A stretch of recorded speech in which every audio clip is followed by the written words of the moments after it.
Nabi Yunus. Ibu kenal Nabi Yunus? Di mana kenalannya? Sok tahu. Nabi Yunus itu ketika berdakwah kepada kaumnya yang bandel, memberikan peringatan mau beriman akan turun azab. Kapan Yunus? Akan. Kenapa mesti akan? Sekarang aja kalau mau saya tungguin. Kurang ajar betul ini umat. Akhirnya Nabi Nuh menghindar dengan perhitungan kalau azab tidak turun saya sudah jauh, meragukan janji Tuhan. Lalu naik kapal, dinaiki oleh Yunus, kapal mogok. Dicari siapa biang keroknya ini, diundi ternyata Yunus, sampai 3 kali diundi. Dibuanglah Yunus ke dasar laut, ditelan oleh ikan nun atas perintah Allah.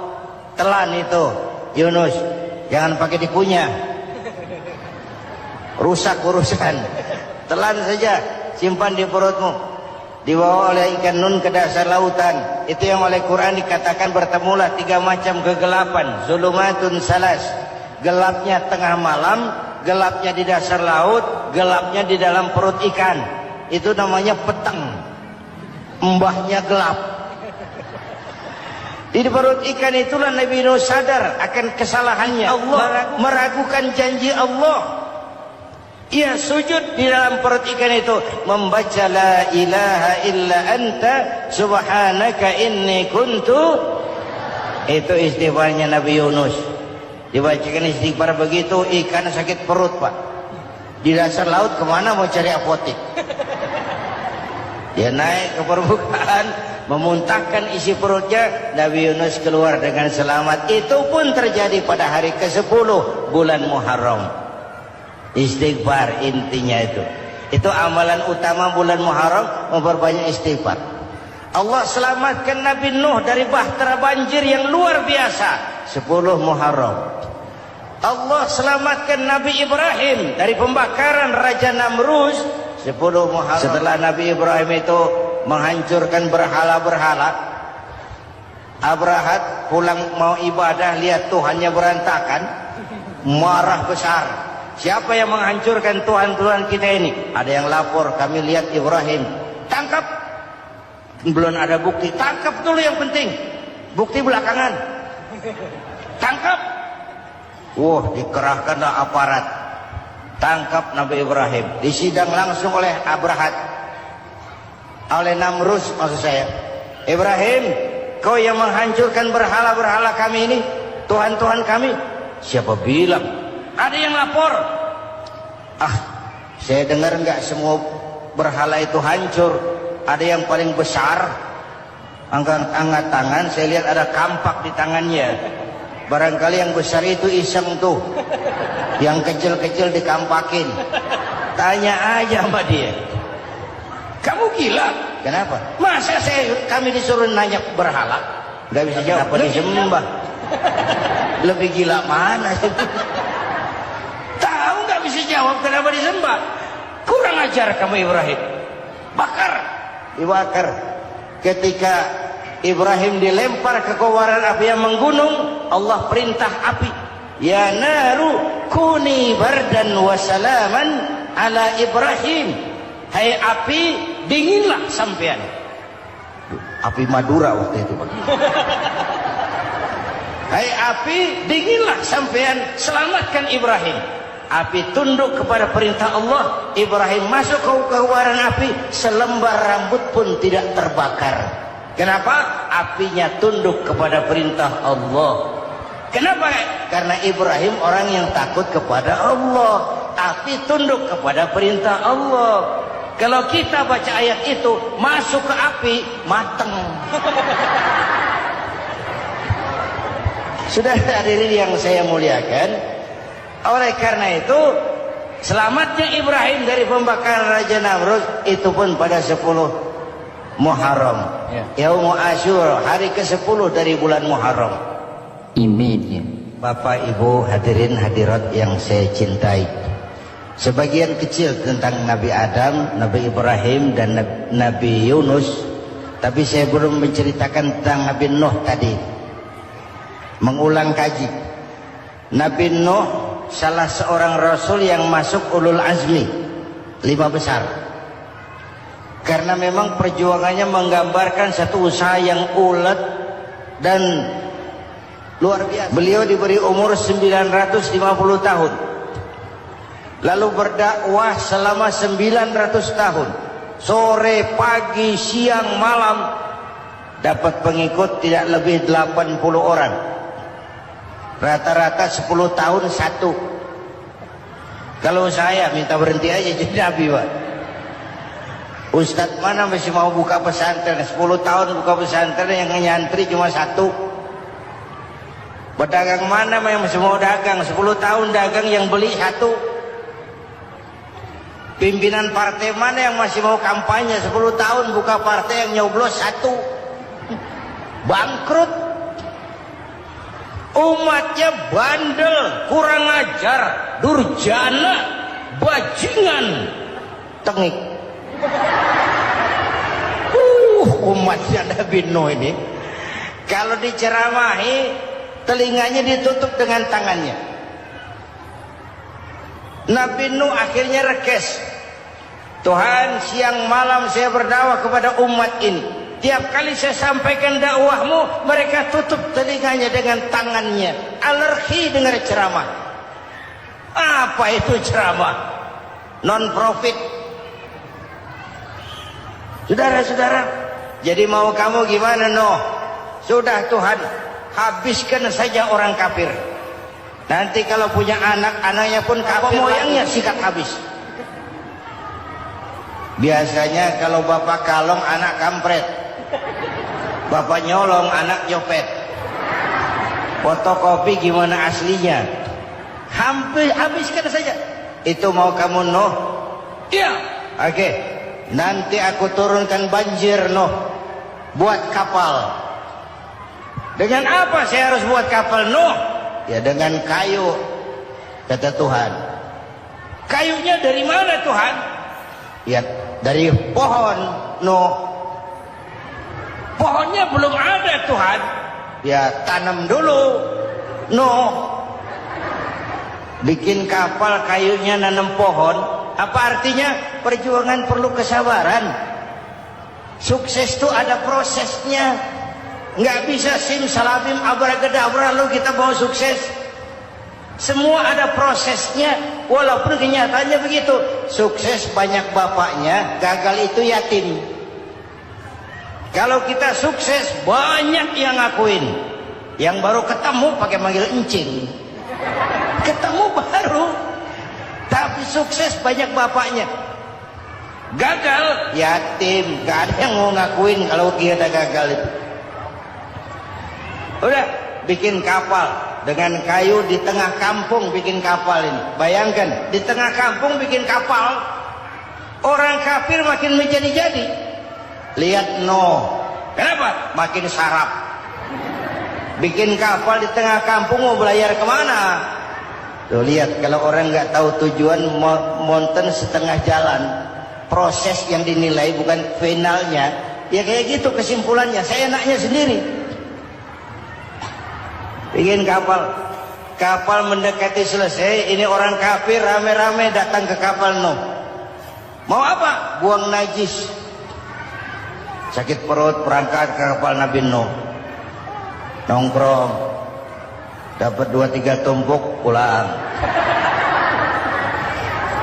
Penuh lantai kapal dengan najis manusia. Inilah perjuangan. Bukan jalan raya lurus bertabur bunga di kanan kirinya. Banyak unahan, caci maki, antipat, segala macam. Nuh. Ada orang tua dasar kafir, kurang ajar, sudah stroke berangkat juga ke kapal Nuh. Mau buang najis, pincang-pincang digotong orang. Selesai buang najis dia bangun mau pulang, pegangan tiang kapal terpeleset jatuh di atas tumpukan najis.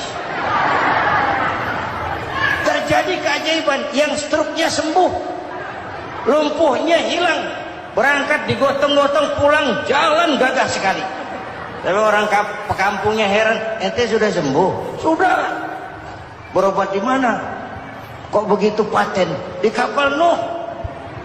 Masih banyak.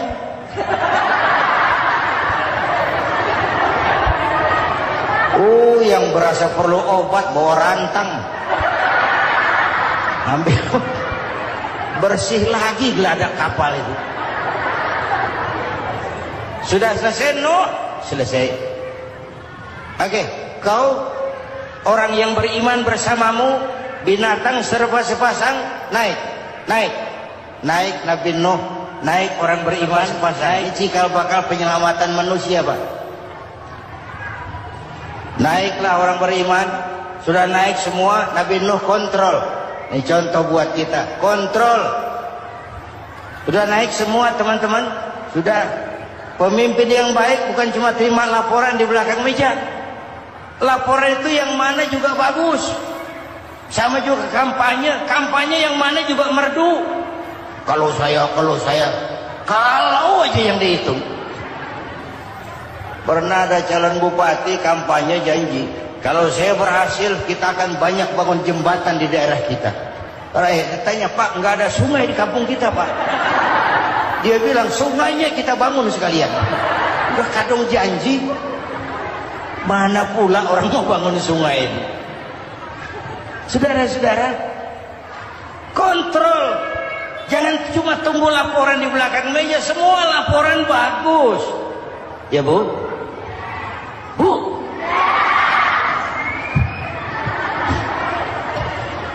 Nabi Nuh kontrol. Sudah naik semua? Sudah, Nuh. Pulan bin Pulan naik Nuh. Paimin bin Tukijo naik, kami lihat naik. Ada orang Jawa juga, Kiai.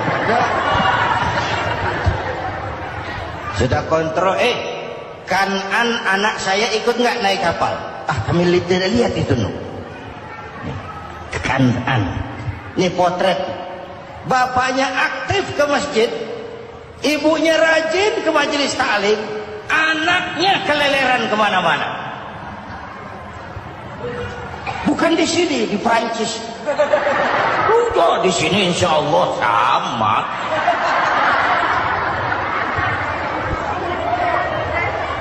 Nuh karena sayang anak, Nuh karena cinta anak, Nuh karena tanggung jawab anak, cari naik ke atas kapal. Lihat Kanan, anak saya, nggak lihat Nuh. Turun ke ruang bawah, periksa lagi. Mang, ayah Kanan di dia. Jamaah Tasik nih rupanya ditanya. Ke ayah Mang? Ayah ke mana ya budak ya? Turun ke bawah Kanan tuh. Orang nano roketo. Rombongan Jawa Tengah. Naik ke atas buritan. Dari buritan kelihatan ternyata Kanan tidak ikut naik kapal, kumpul di darat bersama orang kafir. Ini potret kita sekarang. Kumpul sama orang kafir, hanyut anak-anak kita, ditelan budayanya orang kafir, ditelan tradisinya orang kafir, ditelan pergaulannya orang kafir. Nuh karena sayang anak dari atas manggil. Dalam Quran dijelaskan itu. Karena Nabi Nuh di atas, Kanan di bawah, teriak, ya bunayyarkam ma'ana. Begitu dalam Quran ayatnya. Coba ini pakai gaya memanggil supaya kelihatan ke gambar, kira-kira Nuh manggilnya begitu. Ini namanya gaya dakwah, Pak. Kalau ceritanya datar nggak menarik, maka Nuh memanggil Kanan, ya bunayyarkam ma'ana. Kata yang dengar, ini gaya orang manggil, ya bunayyarkam ma'ana. Kanan kesini naik kapal sama papi. Dan di bawah itu, enggak mau papi, John di sini saja. Kata Nuh, jangan nak, Allah sedang murka, akan turun banjir. Kalau datang banjir papi, sa'awi ila jabalin ya'simuni minal ma', Saya akan naik ke gunung tinggi yang bisa menyelamatkan saya dari banjir. Kang An naik ke gunung, gunung dihantam banjir, Kang An mati. Sampai sekarang. Yang kelima, Nabi Musa, kisah Muharramnya ini. Lahir dalam kondisi yang sulit.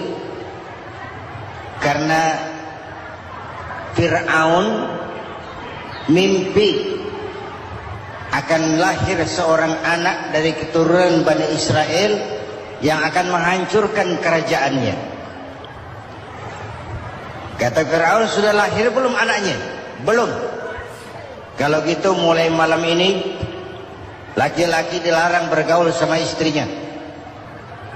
Semua perempuan hamil di bawah pengawasan negara. Mulai hari ini kalau lahir anak laki-laki terutama Bani Israel, penggal. Satpol PP disiapkan. Udah ada kayaknya. Ada. Patroli.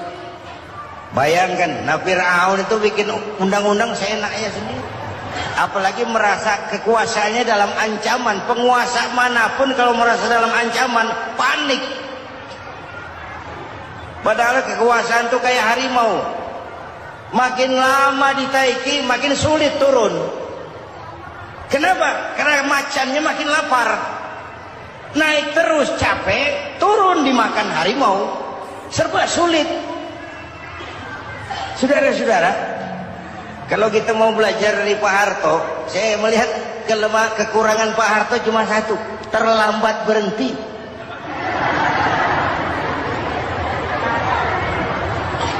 Terlambat berhenti. Di sekelilinginya banyak tukang-tukang jilat, tukang-tukang semir. Pak, kalau tidak ada Bapak kami bagaimana, Pak? Bapak Ibu hadirin yang saya hormati, tapi kehendak Allah terjadi. Lahirlah Musa. Bayinya dihanyutkan di sungai Nil. Bayi sudah menderita, dihanyutkan di sungai Nil. Dan akhirnya besar di lingkungan istana Fir'aun. Diriwayat oleh Ratu Aisyah, perempuan Fir'aun, setelah mulai berjuang, terjadilah itu. Musa dan pengikutnya dikejar oleh Fir'aun. Sampai di tepi laut, Allah wahyukan, Musa, lempar tongkatmu ke laut. Dalam kondisi darurat, mukjizat tiada jalan. Kondisi darurat. Kalau tidak, mukjizat itu maunya Allah, bukan maunya Nabi. Nabi nggak kuasa. Allah yang mau. Tapi hidup Nabi bukan mukjizat, manusiawi. Tidak mentang-mentang ada mukjizat tongkat, tiap sulit main tongkat. Nggak usah berjuang kalau begitu. Itu darurat menyelamatkan umat. Tongkat dilempar ke laut, laut terbelah. Laut terbelah. Itu secara visualnya bisa kita lihat dalam film The Ten Commandments. Udah nonton belum? Urusan nonton kalah sama Ustadz bagaimana sih? Ten Commandments, 10 firman Tuhan.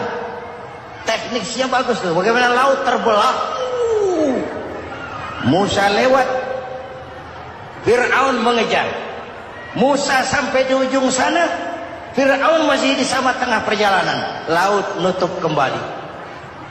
Laut menutup kembali, Fir'aun tenggelam. Cengap-cengap di lautan. Begitu nafas sampai di tenggorokan, Fir'aun sambil cengap-cengap itu, amantu bi Rabbi Musa wa Harun. Duh, kalau begini mah saya juga percaya sama Tuhannya Musa. Malaikat maut jengkel, goblok loh. Terlambat sekarang. Ditenggelamin terus. Modar. Musa selamat. Fir'aun mati. Jenazahnya, jasadnya terdampar di pinggir laut. Beberapa waktu kemudian ditemukan di balsam, diawetkan. Itu sesuai janji Quran. Wa kadzalika nunajjika bi badanika litakuna liman khalfaka ayat. Kami selamatkan badan kamu agar jadi pelajaran bagi orang-orang sesudah kamu nanti. Janji Quran tepat. Janji itu 14 abad yang lalu. Jasad Fir'aun ditemukan, dimumi, diawetkan, dibalsam di bawah nama Pharao Ramses II. Sekarang tersimpan di Museum Negara di Mesir. Kapan-kapan nanti ibu main ke Mesir, mampir. Naik ojek paling berapa itu? Oh, orangnya tinggi, hidungnya mancung, pokoknya pantaslah jadi Fir'aun. Selamatnya Musa di kejaran Fir'aun di ujung sana itu terjadi pada hari ke-10 bulan Muharram, yang oleh orang Nasrani diperingati dengan hari raya Paskah. Mereka melaksanakan puasa, mensyukuri nikmat keselamatan dari kejaran Fir'aun. Makanya kalau kita ikut puasa di bulan Muharram bukan mengikuti syariatnya Nasrani, salah. Karena Nabi mengajarkan, itu sumbernya. Bukan ikutan sama ibadahnya Israel. Tapi memang agama ini kan merupakan mata rantai. Datang Rasul baru melengkapi Rasul sebelumnya, datang Rasul baru melengkapi Rasul sebelumnya. Mata rantai yang berkaitan.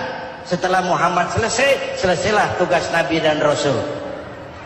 Selesailah misi Nabi dan Rasul. Tidak ada Nabi lagi sesudah Nabi Muhammad. Itu harga mati, titik. Gak ada kompromi.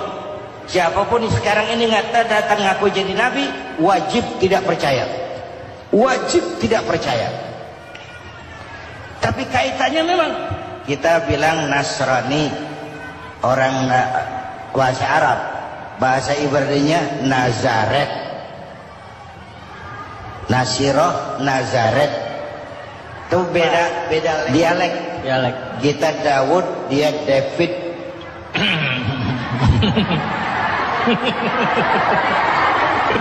Ibrani. Kita Ali, dia Alek. Kita Sulaiman, dia Solomon. Kita Camat, dia Comot. Ini yang ngomong ini comot sembarang. Bapak dan Ibu jamaah yang saya cintai, pertanyaan pertama, hijrah qalbiyah. Ada hijrah badaniyah, hijrah fisik yang dilakukan Nabi dan sahabat dari Mekah ke Madinah. Itu hijrah badaniyah. Ada hijrah qalbiyah, hijrah hati. Dan ini yang kita perlukan sekarang. Karena refleksinya akan membias kepada alur kehidupan.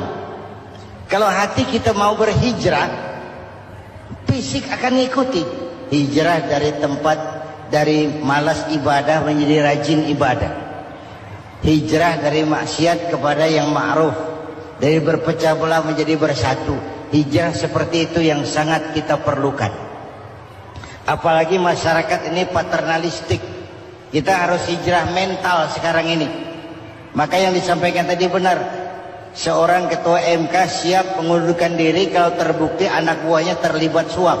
Itu walaupun siap, tapi sudah angin segar buat rakyat. Bahwa masih ada banyak insya Allah pejabat kita yang punya harga diri. Walaupun ada juga pejabat kita yang muka tembok, kulit badak, kuping kebo. Muka tembok, kulit badak, kuping kebo.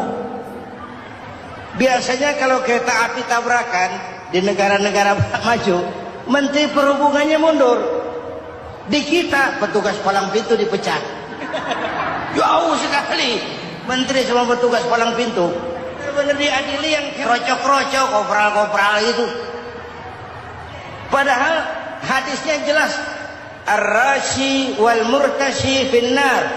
Yang nyuap dan yang nerima suap, dua-duanya neraka.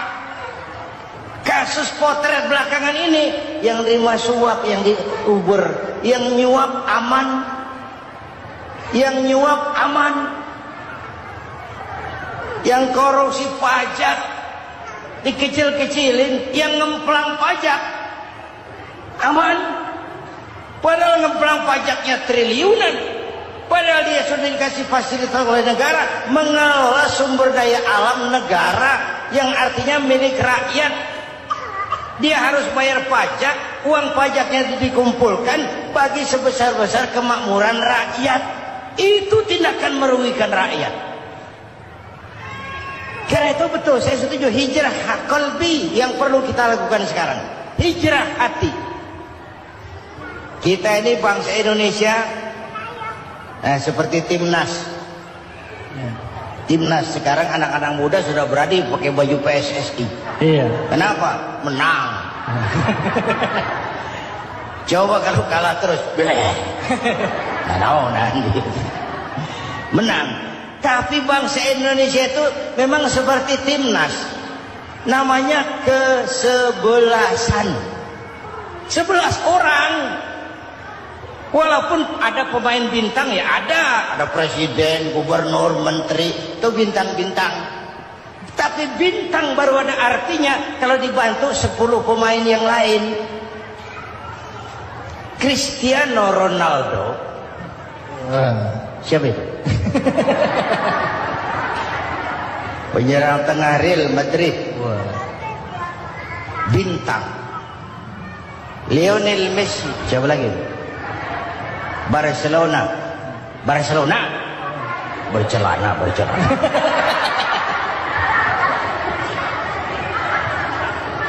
Michael Rooney, bintang Manchester United. Ronaldo baru bintang, Messi baru bintang kalau ada 10 pemain yang lain. Bagaimanapun hebatnya Cristiano Ronaldo, kalau sendirian lawan satu kesebelasan, babak belur. Itulah kita, bangsa Indonesia. Kita satu kesebelasan, harus saling memperkuat. Ada bangsa kita ini yang jadi jaksa, ada yang jadi hakim, ada yang jadi polisi. Itu posisi penyerang tengah, kiri luar, kanan dalam, back, striker, kiper, posisi. Tapi sadar, kita satu kesebelasan, Bung. Jangan bikin gol ke gawang sendiri. Kalau punya bola bagus, operan dong sama temannya. Yang bisa menciptakan gol, operan. Ada yang jadi pengusaha besar, bagus boleh. Punya untung besar, operan. Kasih masjid, kasih pesantren, operan. Ini kesebelasan kita kalau punya bola, pelitnya setengah mati, nggak mau ngoper. Bawa sendiri, mending bikin gol. Enggak. Kita ini satu kesebelasan. Satu sama lain harus saling memperkuat. Bahwa ada penyerang tengah, itu si posisi. Tapi kalau memang peluang memungkinkan, ayo dong operan. Saya iri sama kesebelasan Nasrani di Indonesia. Mereka kalau punya bola, operannya cakep. Gereja cepat selesai, rumah sakit Kristen cepat selesai. Kenapa? Operannya bagus. Kita ini kalau punya bola bawa sendiri, nggak mau ngoper. Maka masjid nggak selesai-selesai. Madrasah banyak yang bocor. Rumah sakit Islam kalah bersaing. Kenapa? Operannya berat. Menyadari kita ini timnas, satu kesebelasan. Jangan menjegal kawan seiring. Kawan sendiri dijegal. Sudah musuh terlalu kuat, gawang sendiri dijebol. Akhirnya terbalik kita ini. Ujian terberat telah diberikan Allah kepada para anbiya. Kemudian para aulia, kemudian para ulama. Summal amsal fal amsal, ke bawah dan ke bawah, diuji setiap orang menurut kekuatannya berpegang kepada agama. Kalau kata anak Melayu bilang, kalau takut dengan ombak, jangan berumah di tepi pantai. Kalau takut diterjang ombak, jangan berumah di tepi pantai. Kata ibu tadi, mau jadi pohon tinggi harus berani ketiup angin. Makin tinggi pohonnya, makin keras anginnya. Takut angin, jangan jadi pohon tinggi, jadilah rumput. Enggak ditiup angin, tapi diinjak kebo. Apa yang enggak ada resikonya? Apa yang enggak ada resikonya?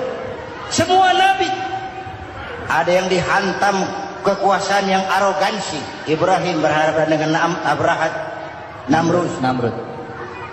Musa berhadapan dengan Fir'aun. Ada yang diuji dengan berhadapan umat yang sangat kurang ajar. Ada yang diuji dengan gosip yang dahsyat. Digosipi sama Zulaikha itu. Nabi Yusuf. Nabi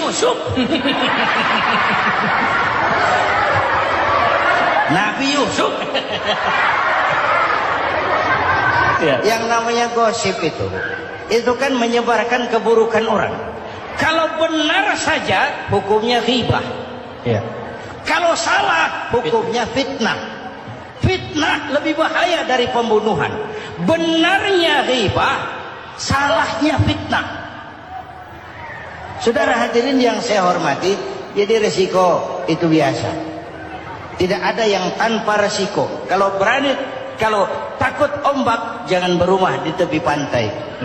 Tinggal bagaimana kita menyikapinya. Kalau kita dewasa, ini bagian ibadah saya kurang. Mungkin karena diomongin orang, tambah pahala saya. Mungkin karena diomongin orang, tambah pahala saya. Maka saya ngadapi gosip sepatah pun saya nggak ngomong. Saya cicing. Saya percaya masyarakat tuh punya filter. Amin. Saya percaya Tuhan tuh. Pada pertemuan terdahulu sudah kita bicarakan bahwa orang yang menjalankan ibadah Ramadan dengan baik, dalam arti siang dia laksanakan ibadah puasa, sementara dia hidupkan malam-malam Ramadan dengan sholat tarawih, i'tikaf, tadarus Al-Quran dan sebagainya. Orang yang semacam itu keluar dari Ramadan dijanjikan oleh Allah, ghufira lahu ma taqaddama min zambihi, diampunkan segala dosa yang pernah dia kerjakan. Sehingga ia keluar dari bulan Ramadan seperti bayi baru dilahirkan oleh ibunya, bersih, tidak punya dosa kepada Allah lantaran sudah dibersihkan oleh ibadah Ramadan. Jadi dalam Islam dosa itu ditebus dengan taubat, dengan amalan kita sendiri, bukan dengan uang, tidak juga dengan beras. Saya percaya kalau dosa bisa ditebus dengan beras misalnya, barangkali Menteri Pertanian akan lebih dulu masuk surga. Kalau dosa bisa ditebus dengan uang, mungkin Gubernur Bank Sentral atau para Menteri Keuangan akan menjadi penghuni surga nomor wahid. Dalam Islam dosa ditebus dengan taubat kepada Allah. Orang yang melaksanakan ibadah dengan baik di bulan Ramadan, keluar Ramadan, masuk 1 Syawal seperti bayi baru dilahirkan oleh ibunya. Pantas dia mengucapkan minal aidi, semoga kami termasuk orang yang kembali kepada fitrah, suci, bersih. Dia rayakan hari itu, hari di mana dia kembali kepada kesucian. Itulah hakikat daripada Idul Fitri. Dengan kata lain, Idul Fitri ini tidak bisa dilepaskan kaitannya dengan ibadah Ramadan. Hanya oleh karena kita melaksanakan ibadah Ramadan, maka kita rayakan Idul Fitri. Dengan bahasa yang lebih langsung, sebenarnya yang berhak merayakan Idul Fitri mereka yang mengisi Ramadan dengan kegiatan ibadah. Saudara-saudara kaum muslimin yang berbahagia, lalu bagaimana prosesnya? Yang pertama, manakala datang senja akhir Ramadan, wajiblah kita mengeluarkan zakat fitrah. Sebab Rasulullah sallallahu alaihi wasallam bersabda, "Saumul 'abdi mu'allakun ma baina as-sama'i wal ardi hatta yuaddiya shadaqatal fitri." Sesungguhnya puasa seorang hamba bergantung antara langit dan bumi, yakni belum diterima oleh Allah sampai dia mengeluarkan zakat fitrahnya. Memang boleh mengeluarkan zakat fitrah itu sejak awal Ramadan. Itu waktu yang dibolehkan. Jadi saudara tidak mau sibuk begitu 2 hari puasa lalu bayar zakat fitrah, boleh. Tetapi waktu yang wajib sejak terbenam matahari akhir Ramadan. Waktu yang terbaik untuk membayar zakat fitrah selesai sholat subuh sebelum orang berangkat melaksanakan sholat Idul Fitri. Waktu yang makruh setelah orang selesai sholat Idul Fitri lalu baru bayar zakat fitrah, makruh di situ. Sedangkan waktu yang haram apabila matahari terbenam pada hari raya tanggal 1 Syawal baru mau bayar zakat fitrah, sudah haram hukumnya. Jadi diawali dengan membayar zakat fitrah, dan ini merupakan realisasi daripada latihan puasa. Cinta kepada fakir miskin. Orang bilang kan bulan Ramadan itu katanya bulan latihan. Kata orang Jawa, month of training. Bulan latihan. Apa sih perlunya latihan? Kalau PSSI masuk latihan, tentu keluar latihan mainannya makin bagus. Elias Pikal masuk latihan, keluar latihan gaya tinjunya makin hebat. Itu perlunya latihan. Kalau latihan tiap hari tapi main kalah terus, orang kan bilang buat apa latihan kalau main kalah terus. Kita muslimin selama Ramadan sebulan penuh masuk latihan. Latihan sabar, latihan jujur, latihan disiplin, latihan sederhana, latihan mengendalikan nafsu. Berhasil atau tidaknya latihan itu kelihatan dalam gaya hidup kita sesudah keluar Ramadan. Kalau tidak, Ramadan sabar, habis Ramadan habis sabarnya. Ramadan rajin ke masjid, selesai Ramadan selesai ke masjidnya. Ramadan rajin baca Quran, selesai Ramadan selesai rajinnya. Itu pertanda latihan tidak berhasil. Maka salah satu latihan ini kita buktikan kecintaan kita kepada fakir miskin dengan kewajiban membayar zakat dan zakat fitrah. Ya Allah, sudah saya rasakan bagaimana tidak enaknya lapar dan haus. Sudah saya rasakan bagaimana tidak enaknya penderitaan orang-orang fakir dan miskin yang tiap hari kelaparan dan kehausan.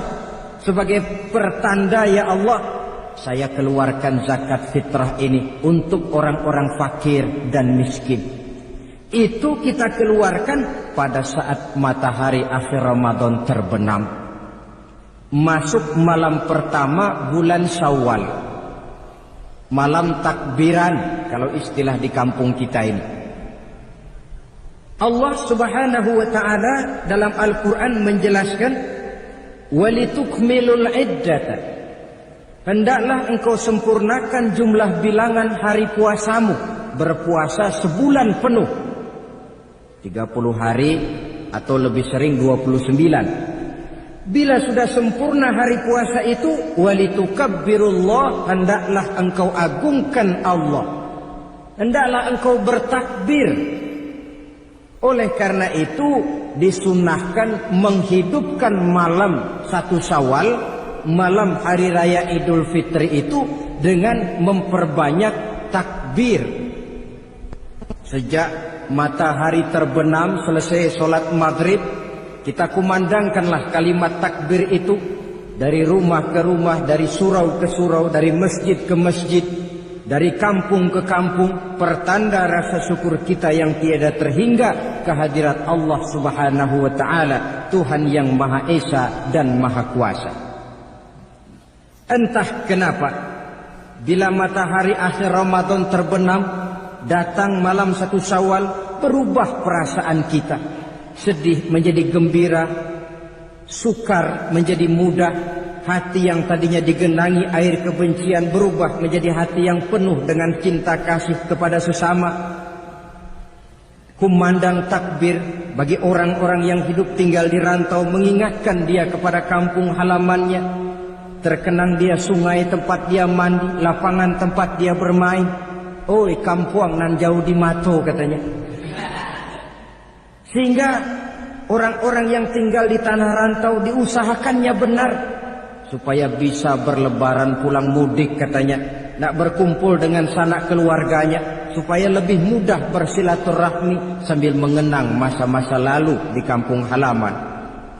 Jadi setelah zakat fitrah kita tunaikan, sambutlah malam Idul Fitri itu dengan memperbanyak takbir.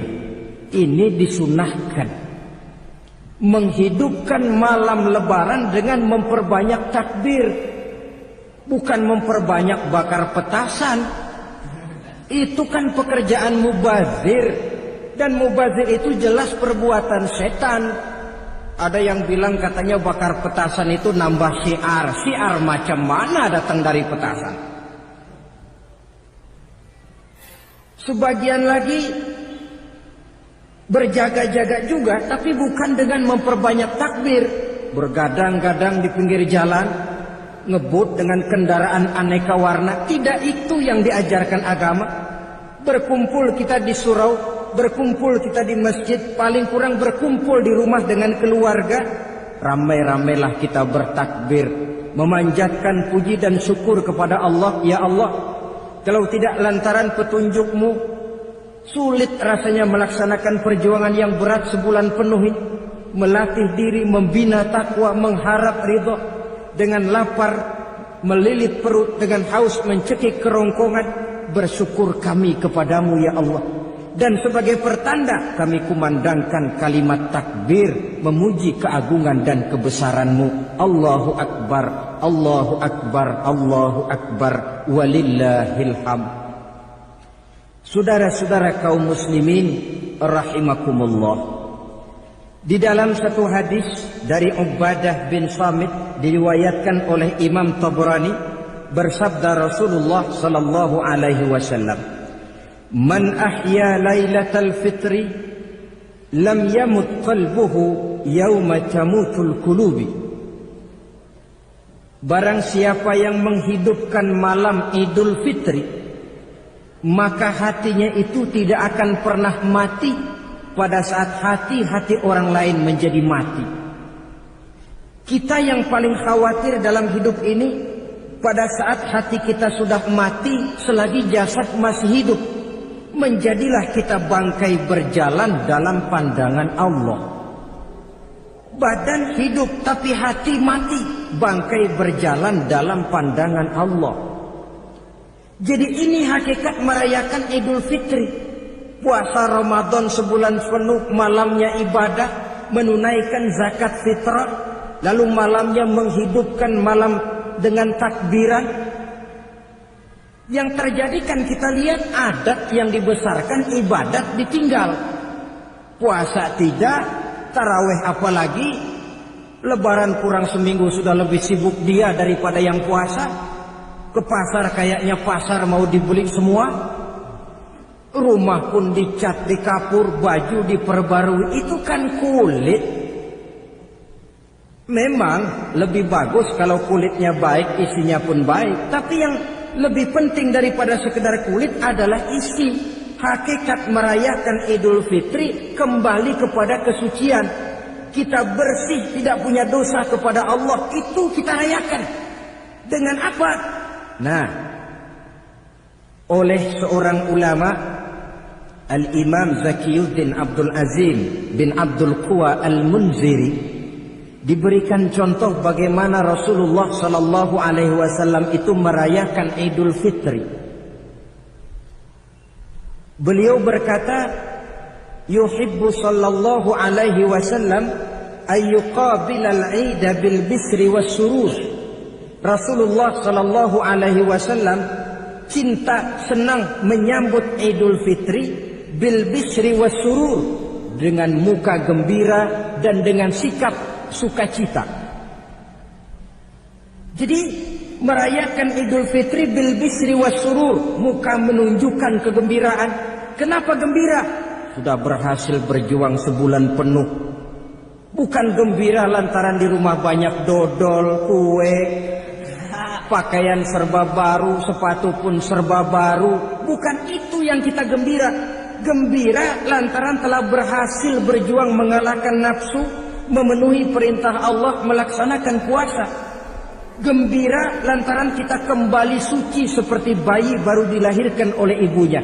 Bil bisri, muka menunjukkan kegembiraan, cerah di malam itu sampai di hari lebarannya. Jadi walaupun barangkali oleh karena kesulitan ekonomi tidak terbeli itu baju yang baru, tidak terbeli itu sepatu yang baru, tidak terbeli itu makanan dan kue seperti tetangga, jangan sampai mengurangi kegembiraan kita. Tidak boleh menyambut lebaran itu dengan manyun. Tahu manyun? Mukanya sudah macam asam sama kukusan. Tidak ada menunjukkan sikap kegembiraan. Nabi menghadapi hari itu bil bisri wasurur, dengan muka cerah dan dengan sikap gembira. Tapi gembira dalam arti tetap pada jalur kontrol. Lalu apa lagi? Wa taubatu lillahi ta'ala, dengan tetap melaksanakan taubat kepada Allah. Wan nadam 'alal khataya, menyesal terhadap segala kesalahan yang pernah dikerjakan. Itu yang dilakukan baginda Nabi di hari raya. Wa masalihatil khusub, memperbaiki orang-orang yang bermusuhan. Wal akhzi binasiril mazlum, menolong orang-orang yang teraniaya. Wasillatil arham, melaksanakan silaturahmi. Wal ihsan ilal fuqara, berbuat kebaikan kepada kaum fakir miskin. Wa ziyaratil aqarib, menziarahi, mengunjungi kaum kerabat. Itu hakikat di dalam melaksanakan Idul Fitri. Jadi jangan terbalik, sudah merasa baju baru, ini kan lebaran, merdeka. Kalau kemarin Ramadan kita dikekang, tidak boleh begini, tidak boleh begitu, sekarang sudah keluar Ramadan, merdeka. Lalu dirayakannya Idul Fitri dengan bermabuk-mabukan, dengan judi, dengan perbuatan zina. Itu sama saja dengan baju baru habis dicuci sudah diceburin lagi ke dalam comberan. Ini kan ibarat baju masuk Ramadan dicuci sebersih-bersihnya, keluar Ramadan masuk lebaran tetaplah berusaha menjaga kebersihan itu. Kalau ditinggalkan Ramadan merasa merdeka, melemparkan lagi diri ke lembah dosa, sama saja baju yang sudah putih, bersih, ditriska bagus-bagus, tapi lalu dilemparkan lagi ke dalam comberan. Na'udzubillah min zalik. Saudara-saudara kaum muslimin yang berbahagia, jadi setelah zakat fitrah kita bayar, hidupkan malam Idul Fitri itu dengan mengumandangkan kalimat takbir. Lalu bila datang sholat subuh di pagi hari pertama bulan Syawal, kita laksanakanlah sholat subuh itu berjamaah. Jangan sampai terbalik, saking kepengennya sholat Idul Fitri, subuhnya enggak.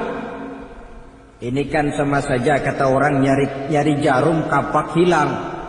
Tak membela yang sunnah, yang wajib disia-siakan. Sholat Idul Fitri itu sunnah saja hukumnya, sholat subuh wajib. Masakan yang wajib kita tinggalkan, lalu yang sunnah kita kejar-kejar? Terbalik tentunya. Lalu manakala usai kita sholat subuh masih mengumandangkan takbir, bersiap-siaplah kita untuk berangkat menunaikan sholat Idul Fitri.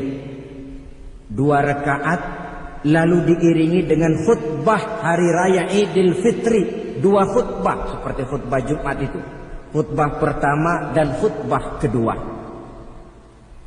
Kalau selesai melaksanakan sholat Idul Fitri, maka kembalilah kita ke rumah dengan suasana gembira. Untuk apa? Untuk berhalal bihalal. Istilahnya untuk berlebaran, saling meminta maaf. Kenapa? Dengan ibadah Ramadan, dosa kita kepada Allah insya Allah bersih. Tapi kan kita tidak cuma berbuat dosa kepada Allah, kita juga berbuat salah kepada sesama manusia. Dosa kepada Allah, taubat langsung kepadanya, sonder pakai calok. Tidak bisa saudara bikin dosa kepada Allah, datang ke rumah saya, Pak inilah saya kasih uang, tolong mintakan taubat saya kepada Allah. Ya tidak bisa. Dosa kepada Allah langsung bertaubat kepadanya. tapi dosa kepada sesama manusia, Allah belum akan memberikan ampun kalau kita belum minta maaf kepada yang bersangkutan. Ini sulitnya. Kalau saudara dosa meninggalkan sholat, tobat kepada Allah. Tapi kalau dosa kepada sesama manusia, saudara mencuri sendal orang, cara taubatnya bagaimana? Pertama menyesal kenapa mencuri. Yang kedua berjanji tidak akan mencuri lagi. Yang ketiga meninggalkan perbuatan mencuri. Dan yang keempat sendal orang pulangin. Tidak bisa saudara mencuri sendal, Tuhan taubat, nggak lagi-lagi nyolong sendal, tapi sendal orang dibekap terus, nggak dipulang-pulangin, ya tidak termasuk taubat itu. Itulah sebabnya selesai sholat Idul Fitri kita pun meminta maaf. Nah, siapa yang harus lebih utama kita mintakan maaf? Satu riwayat menjelaskan bahwa selesai sholat Idul Fitri, para sahabat mendengar Rasul mengucapkan amin sampai 3 kali. Amin, amin, amin. Heran para sahabat, ini Rasulullah tidak ada angin, tidak ada hujan, kenapa amin sampai 3 kali? Mereka pun bertanya, ya Rasul, tadi amin sampai 3 kali kenapa? Kalian tidak tahu? Tidak tahu ya Rasul. Begini, tadi itu selesai sholat, turun malaikat Jibril kepada saya. Beliau berkata, ya Muhammad, saya hendak berdoa kepada Allah. Maukah kau mengaminkan? Silahkan Jibril, berdoalah, saya akan mengaminkan. Rasul berdoa, Nabi mengaminkan. Doanya berisi 3 macam permohonan, maka Rasul pun 3 kali mengucapkan amin. Logikanya, kalau sudah malaikat Jibril yang berdoa, lalu Rasul yang mengaminkan, apa iya doanya itu meleset? Apa isi doa malaikat Jibril?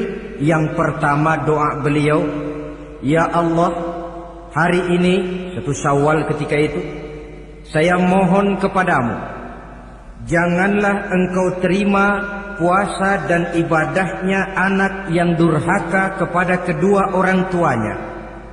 Rasul di belakang, amin. Anak yang durhaka kepada ibu bapaknya. Ya Ramadan dia puasa di siang hari, malam dia tarawih, dia tadarus Al-Quran. Kalau sudah durhaka kepada ibu bapaknya, ibadahnya didoakan oleh malaikat Jibril, diaminkan oleh Rasul agar tidak diterima oleh Allah Subhanahu wa ta'ala. Sebab itu manakala usai sholat Idul Fitri, pulang kita ke rumah, bersimpuhlah kepada ibu bapak, meminta maafnya, meminta ridhonya. Ibu kita yang telah mengandungkan kita, melahirkan kita antara pilihan hidup dan mati. Bapak yang pergi pagi pulang sore, peras keringat banting tulang untuk mendidik dan membesarkan kita. Demi setelah kita yang anak ini jadi orang, kadang-kadang lupa kacang akan kulitnya. Bagaimanapun tinggi status sosial seorang anak, bagaimanapun banyak gelar di sandangnya, bagaimanapun kayanya dia, kalau sudah durhaka kepada kedua orang tuanya, alamat hidup tidak akan memperoleh keberkahan. Doa malaikat Jibril yang kedua, ya Allah, hari ini saya mohon kepadamu, jangan engkau terima puasa dan ibadahnya suami istri yang tidak saling memaafkan. Sebab itu seorang suami, seorang istri selesai turun sholat Idul Fitri, hendaklah berlapang dada si suami memaafkan istrinya, meridhokannya. Si istri pun bersimpuh meminta maaf dan ridho suaminya. Istri yang durhaka kepada suaminya. Sebab itu tidak heran kalau Rasul dalam satu hadis pernah menjelaskan, ayyumma imra'atin matat wa zawjuha anha radin illa dakhalatil jannah. Kalau ada seorang perempuan meninggal dunia, suaminya ridho kepadanya, itu perempuan akan masuk surga. Ini artinya Kalau seorang perempuan meninggal, suaminya tidak ridho kepadanya, biar dia tukang sholat, biar dia ahli puasa, biar dia hadir di majelis taklim manapun, meninggal tidak diridhoi suaminya, pintu surga belum dibukakan sampai suaminya ridho kepadanya. Saudara kaum muslimin rahimakumullah, harta adalah amanat dan akan kita pertanggungjawabkan. Allah melebihkan rizki sebagian kita dari yang lain agar kita saling tolong menolong, bantu membantu. Nabi janjikan, siapa yang meringankan beban saudaranya muslim di dunia, Allah akan meringankan bebannya di akhirat nanti. Sebuah jaminan dari baginda Nabi. Si orang yang kita bantu barangkali tidak bisa membalas, Allah yang akan membalas lewat jalan lain yang tidak pernah kita sangka-sangka. Selalu berusaha menyimpan sesuatu yang bisa membawa manfaat, baik untuk dirinya, untuk anak cucunya, maupun untuk keluarganya, untuk masa kini dan masa depannya. Kadang simpanan itu berbentuk uang, kadang berupa tanah, lain saat berbentuk pabrik, dan lain sebagainya. Sementara masa depan yang paling pasti adalah akhirat. Jika untuk masa depan dunia kita rela memeras keringat, membanting tulang, pergi pagi dan pulang petang, menyimpan uang, menyimpan tanah, menyimpan pabrik, pernahkah kita merenung jika satu saat kiamat datang, kita dibangkitkan dari kubur masing-masing, berdiri di padang mahsyar untuk mempertanggungjawabkan seluruh kegiatan hidup kita di dunia ini, lalu kita akan menuju ke alam akhirat. Sudahkah kita mempunyai simpanan untuk akhirat kita? Pada pertemuan kali ini saya ingin menyampaikan sebuah hadis di mana Rasulullah sallallahu alaihi wasallam bersabda, "Arba'un min kanzil jannah." Simpanan surga ada 4 macam. Yang pertama, ikhfa'us sadaqah, menyembunyikan sedekah. Saudara-saudara kaum muslimin, sebagaimana yang kita maklum bahwa Allah Subhanahu wa taala melebihkan sebagian rezeki dari kita terhadap yang lain. Ada yang kaya, ada yang setengah kaya, ada yang miskin, ada yang setengah miskin, dan selanjutnya. Ada yang gajinya kecil tapi penghasilannya gede. Ada yang penghasilannya gede tapi nggak punya gaji. Ada juga yang memang gajinya gede dan penghasilannya gede. Kelebihan rezeki merupakan sunnatullah dan tidak harus membuat kita merasa lebih dari yang lain. Bahkan sebaliknya, kelebihan itu harus membuat kita ringan tangan untuk menolong mereka yang memang memerlukan pertolongan. Kalau saudara diberikan ilmu, maka pertanyaan akhirat cuma satu: ilmumu kau amalkan untuk apa? Kalau saudara diberikan umur yang panjang, pengadilan akhirat juga bertanya satu: umurmu kau habiskan di mana? Tapi kalau saudara diberikan harta, pengadilan akhirat akan bertanya dua: hartamu kau dapat dari mana, kau belanjakan kemana? Dari mananya ditanya, dan kemananya juga ditanya.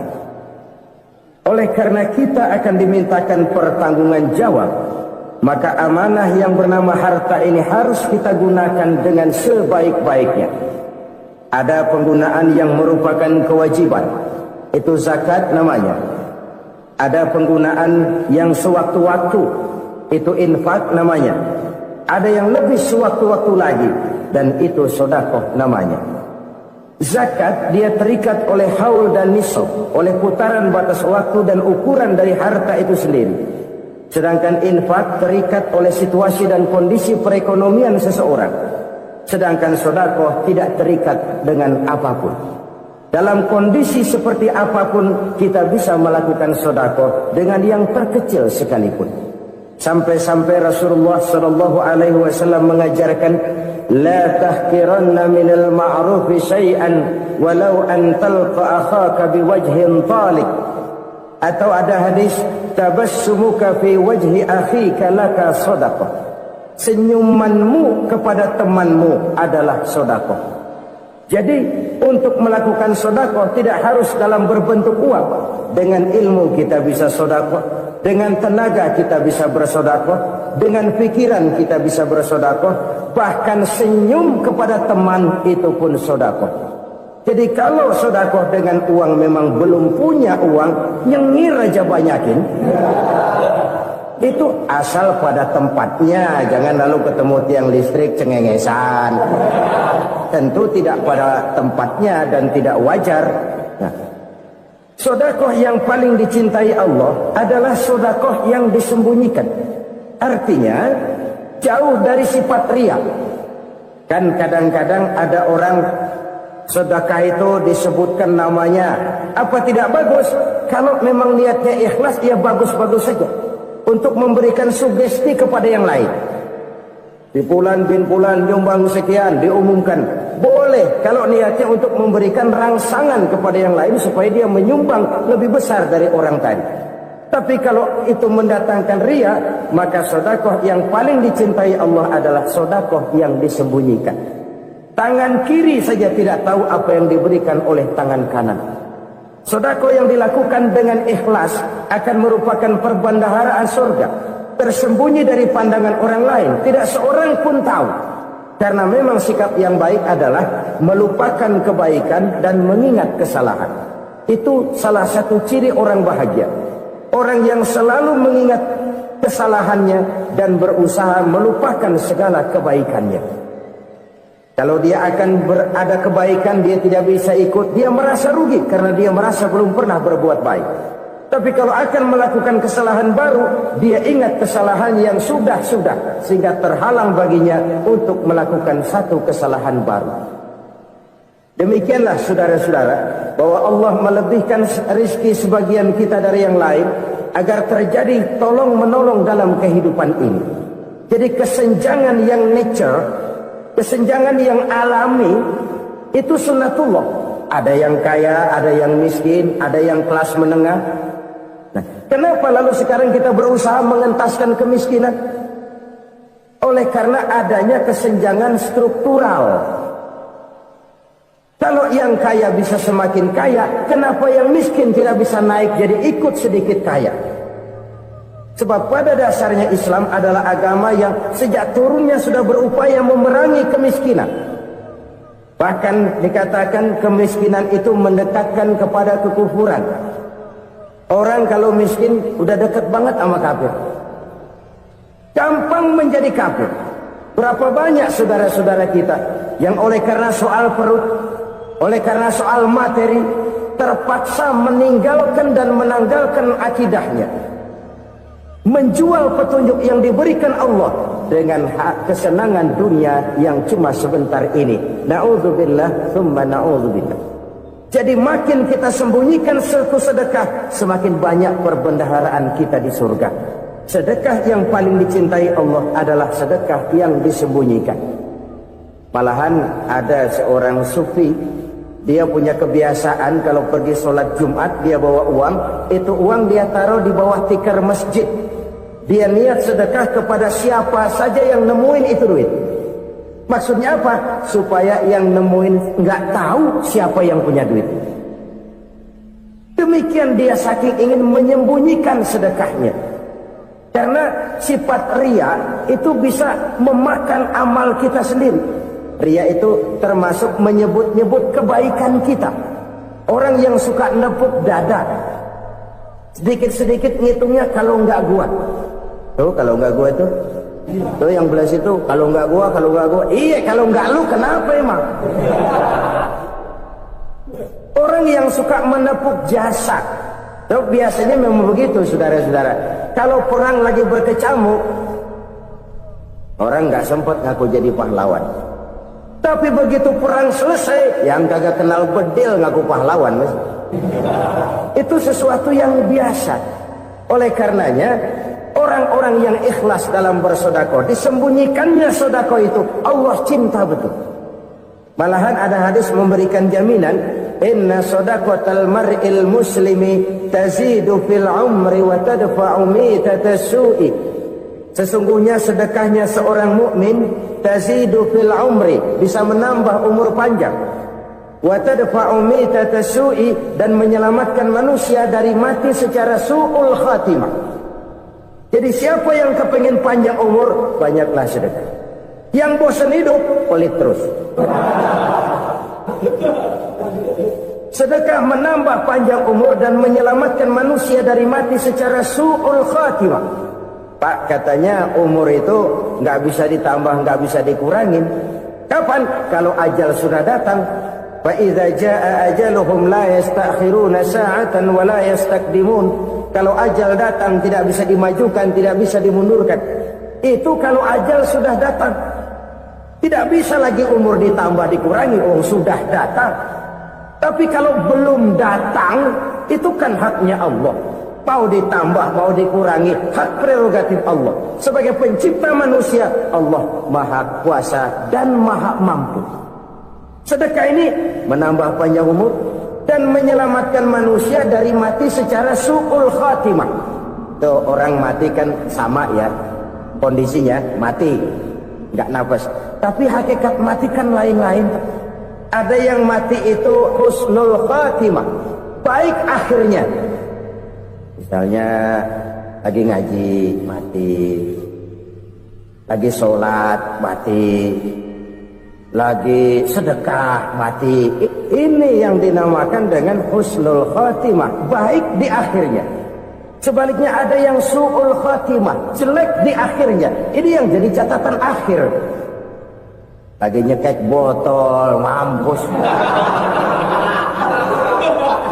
Lagi banting kartu, modar. Su'ul khatimah, jelek pada akhirnya. Sedekah menyelamatkan manusia dari mati secara su'ul khatimah. Dan kita semua kepengen mendapat husnul khatimah, jauh dari su'ul khatimah. Oleh sebab itu yang bisa menyelamatkan kita dari penyakit itu antara lain adalah sedekah yang disembunyikan, yang dikerjakan dengan ikhlas karena Allah, tidak karena kepengen dipuji orang, tidak karena ingin dikatakan orang pemurah. Sebab orang dermawan itu orang yang memberi tanpa harus diminta. Kalau masih harus diminta, ya belum dermawan namanya, masih harus diminta. Kalau nggak diminta ya tulus, lolos, polos. Saudara-saudara kaum muslimin rahimakumullah, harta adalah amanat dan akan kita pertanggungjawabkan. Allah melebihkan rizki sebagian kita dari yang lain agar kita saling tolong menolong, bantu membantu. Nabi janjikan, siapa yang meringankan beban saudaranya muslim di dunia, Allah akan meringankan bebannya di akhirat nanti. Sebuah jaminan dari baginda Nabi. Si orang yang kita bantu barangkali tidak bisa membalas, Allah yang akan membalas lewat jalan lain yang tidak pernah kita sangka-sangka. Ada orang tanya, Pak, ini ada orang nyumbang masjid sambil marah-marah, gimana? Saya bilang sumbangannya aja ambil, marahnya jangan. Marahnya jangan diambil, itu urusan dia. Saudara-saudara kaum muslimin rahimakumullah, umat Islam ini kan umat yang punya potensi besar. Kadang kita merenung, kenapa kadang-kadang pembangunan masjid kok lambat sekali? Kalau hotel hari ini peletakan pertama, bulan depan peresmian. Supermarket hari ini peletakan batu pertama, minggu depan peresmian. Tapi kalau sudah yang namanya masjid, kadang-kadang peletakan batu pertama sekaligus jadi batu terakhir. 3 tahun, 4 tahun, campur nebar jalak di jalanan, duit dijaring kayak ikan sepat. Apa tidak ada orang Islam yang kaya? Banyak. Apa tidak ada pengusaha muslim yang jadi konglomerat? Ada. Lalu yang belum banyak itu yang komit terhadap nilai-nilai agamanya. Akhirnya kita jatuh jadi umat yang lemah, Belum ada pengusaha konglomerat muslim buka pabrik supermi cap beduk misalnya, umpamanya atau pabrik kecap cap sorban, supaya identitas keislamannya sedikit kelihatan. Kita jatuh jadi umat yang lemah karena potensi tidak terinventarisir dengan baik. Kita ini ibarat kompor yang cuma matengin nasi orang lain. Potensi kita dimanfaatkan oleh orang lain. Ukhuwah Islamiyah kita baru terbatas kepada silaturahmi. Ukhuwah di bidang ekonomi kita lemah, ukhuwah di bidang kebudayaan kita lemah, apalagi ukhuwah di bidang politik kita lebih rapuh lagi. Padahal ukhuwah itu adalah totalitas kehidupan manusia, menyangkut ipolexosbud, memerlukan nilai-nilai ukhuwah. Jadi oleh karena itu mari kita menyadari di dalam harta kita, walaupun kita yang cari, pergi pagi, pulang sore, peras keringat, banting tulang, di sana ada harta anak yatim, di sana ada hak masjid, di sana ada hak pesantren, di sana ada hak jihad. Berbahagialah seseorang apabila dia oleh Allah dijadikan keran. Keran itu menyimpan air, tapi tidak untuk dirinya, tapi disalurkannya kepada mereka yang memang memerlukannya. Saudara-saudara kaum muslimin rahimakumullah, ini yang pertama. Jadi perbendaharaan surga adalah menyembunyikan sedekah. Orang lain nggak tahu, kita pun nggak pernah ngitung-ngitung. Kita anggap lewat begitu saja, padahal itu deposit akhirat.